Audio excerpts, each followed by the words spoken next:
All right, this is a little video segment I'm going to do on this car. Most people have seen these things up close, especially if you're a big NASCAR fan, but not many people have really got to take a tour underneath of them. What this is this is a Hendrix Motorsport Generation 6 car of tomorrow. It's a former NASCAR. And yes, this is a Dale Earnhardt Jr. car. And this is Hendrix chassis 611. And it was used, I'm doing this from the top of my head, something like 2011, 12, 13, right in that range. And the chassis started as Jeff Gordon. So the car ran some races, and I think it took third in Chicago, pick a date, 2012, 2013 or something like that, 2011 maybe. And then it went to Dale Earnhardt Jr. and was raced by him through a couple seasons, and then it kind of became a Hendrix spare car for Dale Earnhardt Jr. So, and car ended up on the market. A client of mine, a friend of mine, if you don't know my history, if you're just looking at this from NASCAR, I am a major car collector, and I manage a lot of very valuable cars, things from, average cars to over $1 million cars. And I am a very high-level detailed mechanic. So I don't have a lot of experience with these cars. I'm certainly not a NASCAR super fan, although I do love NASCAR, but I don't, I don't know everything about it and don't keep up with everything. But when the Generation 6 car came out, the car of tomorrow, this is one of those, they got together and tried to make the car a little safer. This was after Dale Jr.'s dad, had the accident. So a lot of that transpired from that. So what we're looking at here is just, the cars have gotten, of course, better since then. And I believe the new ones are now fuel injected, and they run the center knockoff hub on them instead of the 5 lugs. So this is, a neat car. And of course, one of the biggest teams out there built this thing. And so let's just go over it from the back to the front. We'll go backwards on it. And so if you're looking at the back of one of these, and this is kind of what it looks like here. And of course, yes, these are metal bodies, but composite in some of the areas, aluminum in some of the areas, steel, of course, here. And above this, inside the trunk, which the trunk does open, it has the fuel cell in there. So let's look at the rear end here. And this is like a 9-inch type rear end, I believe. It's a Curry, I think, or something along that. Or maybe Hendrix made them themselves, I don't know. But ratio, I don't know, probably like 350s or something like that. They're running these 355s. And it is a posi, so we're spinning one wheel. Yeah, this is not an open differential.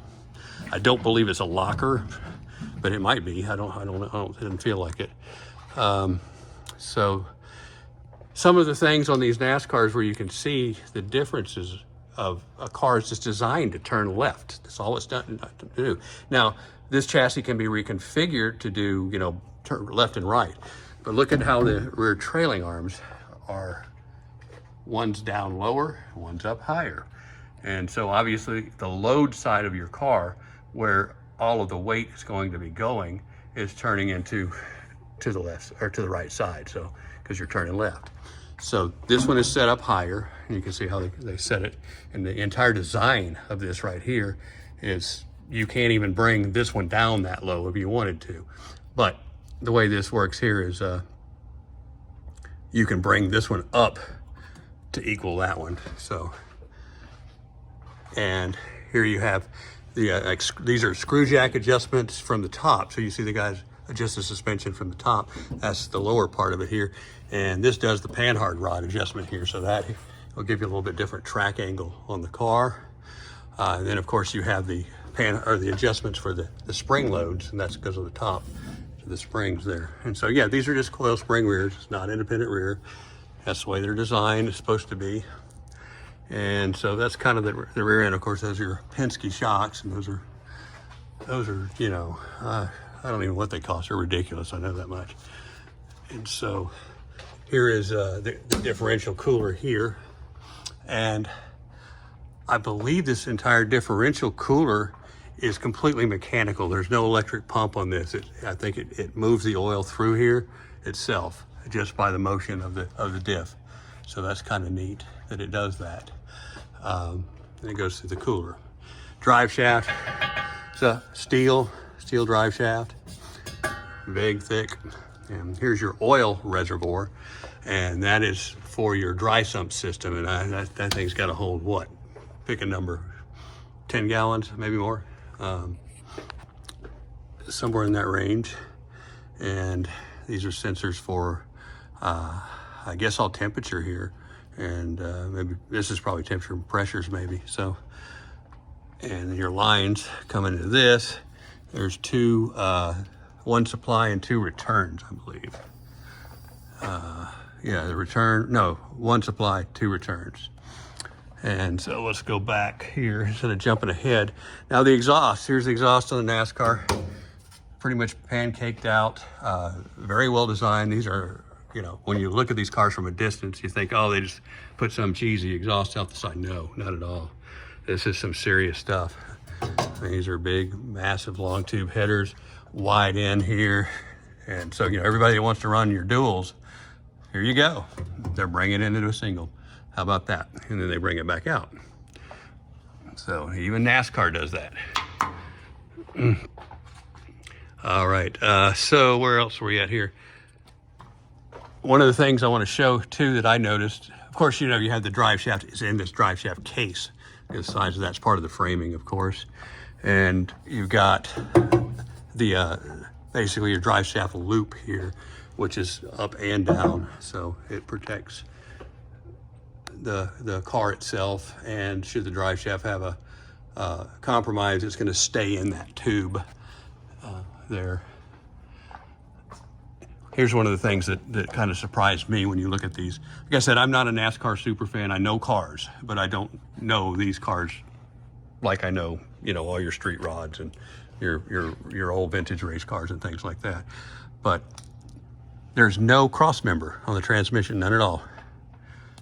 How'd they do that? Well, it's got motor plates and a back mount up here. So that back mounts right off the back of the, you can see where it's mounted, the bell housing there. And it's kind of interesting, this is not a Lakewood bell housing. It may be explosion proof or resistance, but it's aluminum. And so that's kind of neat to see that they didn't put a big old red steel in there. And this is a G-force transmission, 4-speed, of course. I think the later years, or the, what's it, generation 7 or whatever, maybe a 5-speed now, I can't remember.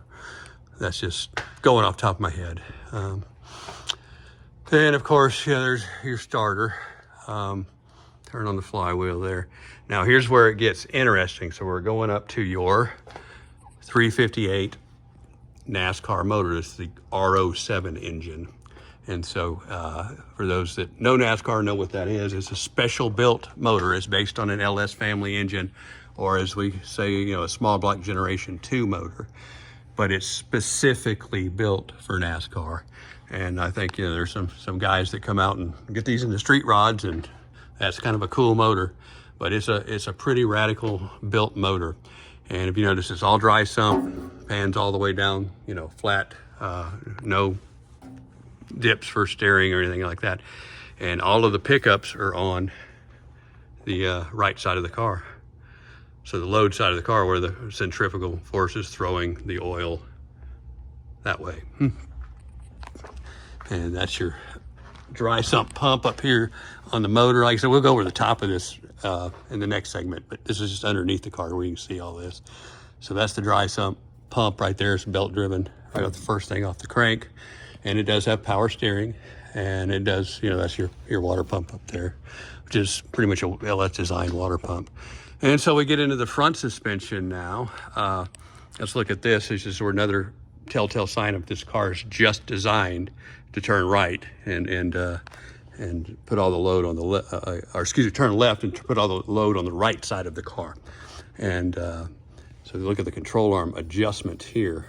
And look at the quality of these things here. I mean, this is just stupendously superb. Even the spindles, and just so nice.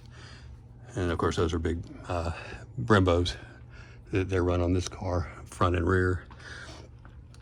But anyway, so that's adjusted here. And if you look at the driver's side of the car, it's adjusted down here. So this one has more of a flat, this one's more of a curve.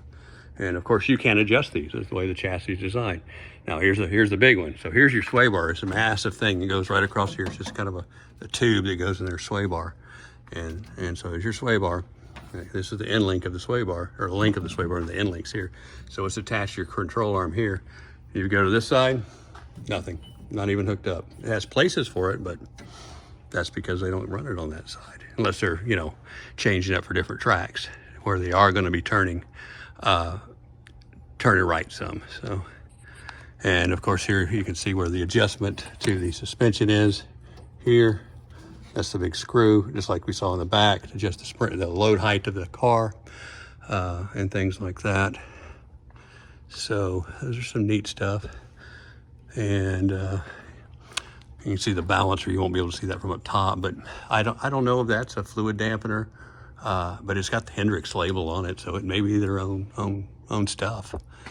And you know, the R07 motor was, you know, made by General Motors, a block, but all of the major NASCAR teams, which, you know, including Hendrix, got together, Penske, and kind of gave them their ideas of how to build this R07 motor, and they incorporated into it. And so one of the weird things when you see this one from the top, you're going to think it's a Ford engine because the distributor's up front, but it's a Chevy. So it's neat. It's a unique motor. And of course, you know, it's carbureted, a big old GM high-rise LS carburetor intake on it, but we'll get to that.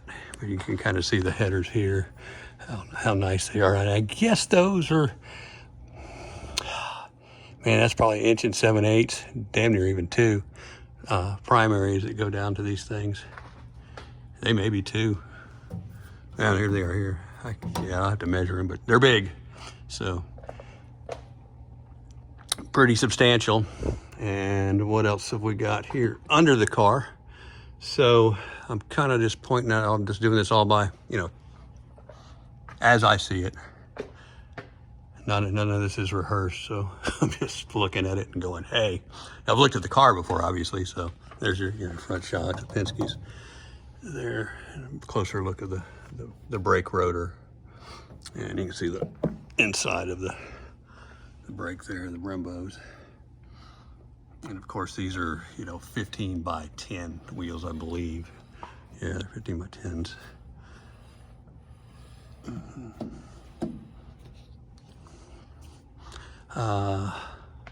What else can we look at?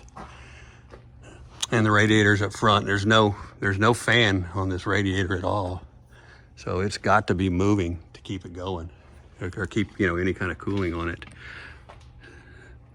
So it's not really a streetable car until you have that.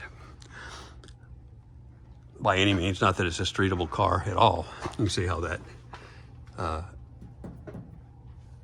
rear control arm goes back there. Way low, way high, crazy. Oh yeah, what was I gonna say was, if you look at one of these cars and you get a good idea, and you know cars well. Oh, here's another cool thing. So the batteries, NASCAR batteries, they have 2, and they slide in from right here. You just bam, slide them in, bam. And here's what one of them looks like. So yeah, they do use Odyssey batteries, but that's what they look like. And this is the slide tray. And so you grab it from this side here, and wham, slide that in there. And that's what they do. I'm not sure the new generation cars use the same exact thing or not. I bet they do. So there's 2, and they're switchable.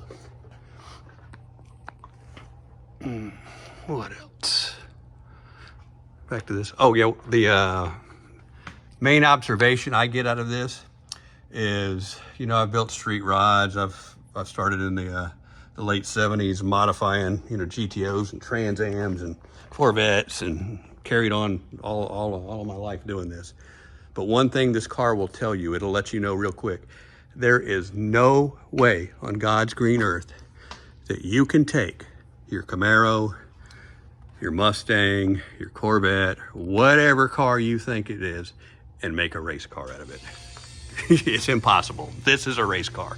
And I got nothing but respect for all the work that went into this thing. And I recognize what it takes to do this. And this is just a, you know, it's an art because it's a sport, because all of the knowledge over the years that they've accumulated from stock car racing into NASCAR is just put into these cars. And of course the new ones are even beyond this, but this is a car of tomorrow, you know, is what they called it.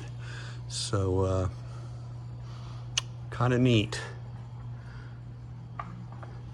So that's all framing there. This is kind of a thin metal, all part of the body system here, or aerodynamics. This is, you know, all aluminum metal. And of course, you know, there's no doors. And yeah, no, they're not easy to get in and out of. I'm you know, almost 60 years old and I'm in good shape. And it takes me a bit to get in and out of these things. And so you gotta be ready to run one of these for sure. I'm not sure what those hooks there are for. Probably something else. But anyway, that's kind of it. So that's an underside look of a NASCAR, at least a Generation 6 car of tomorrow NASCAR. And one that's, you know, been on it's a cup car, it's been run, and it's got history to it and everything like that. So that's a look there. Like I said, I'm not a NASCAR expert, and I'm sure there's a lot of fans out there that could probably tell me more about this car than I've told you here. But mechanically, I can tell you what I see, and it's a lot of neat stuff. So really cool to look at. Thanks for watching.